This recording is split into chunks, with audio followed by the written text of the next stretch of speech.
This looks like a movie special effect or maybe a real-life alien symbiote, but it's actually a groundbreaking medical breakthrough. Meet the magnetic slime robot. Created by researchers at the Chinese University of Hong Kong, this shape-shifting blob has absolutely zero internal electronics.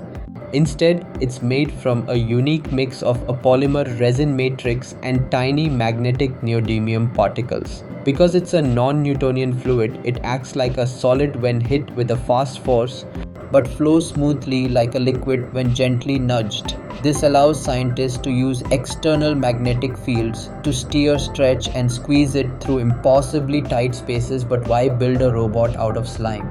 Because it conducts electricity, this slime can crawl into tight machinery to bridge gaps and repair damaged microcircuits on the fly. A shape-shifting medical tool that can heal itself and fix electronics. Would you trust this slime inside your body? Let me know in the comments, and don't forget to hit that subscribe button for more mind-blowing tech.